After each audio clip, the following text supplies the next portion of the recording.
Okay, Okay. you're ready. Right. The piston, the unseen beating heart of the engine. Just like a human heart, the piston is robust, passionate, and relentless in delivering performance on demand. Now, there's a certain romance connected with the way that the piston goes about this function. Most of us know what a piston is, but only a very few know how its action really creates the drive that delivers visible performance. It's at this point that we can begin to see the link that makes the PAIYBAC piston become a metaphor for leadership and management. So let's go and break down that metaphor for you now. Leadership and management. The two things do go together, but so often they don't quite work together. When they're in perfect harmony, they are a thing of absolute beauty. They are different. Leadership is about people. Management is about things. One is inspiration, one is organisation. But the two things do need a lot of help to pull together. Now, you can't teach leadership in a day. You can't learn it in a day. But you can start to organise things and to get your own personality into it. When you see something working together, man and machine can exist. It's wonderful.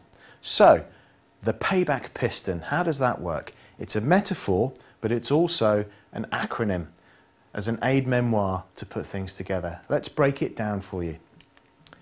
The P of the piston is represented by the inlet valve. So the engine is managed by the engine management system, the leader. P is for people. People make it, people motivate it. They are the fuel in the engine. Without the fuel, the engine can't work. So what kind of things are we going to talk about when we're training you about people? Well, if you are a student of the Institute of Leadership and Management, the kind of things that you would talk about are on their modules here. We talk about communication, about understanding people, the passion, the inspiration that's required to get people to do the things that they might otherwise choose not to. It's all about relationships. Leadership is people. However, when we move on to the I, we need those people to buy our idea. We need the spark, the ignition.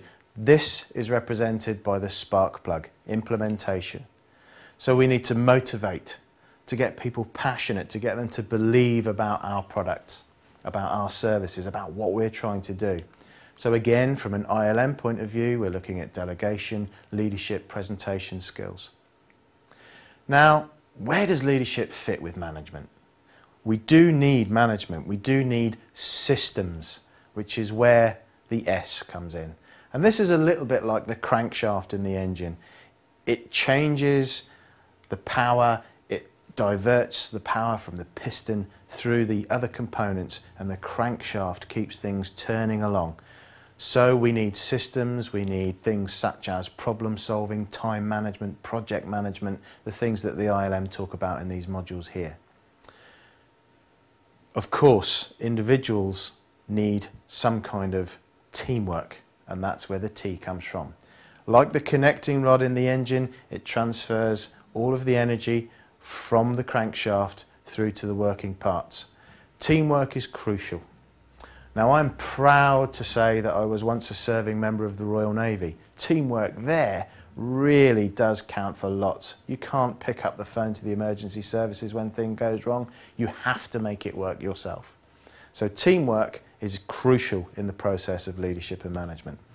Again, the ILM recognise that. They talk about building your team, organisational culture, managing teams. So we can break all of this down for you.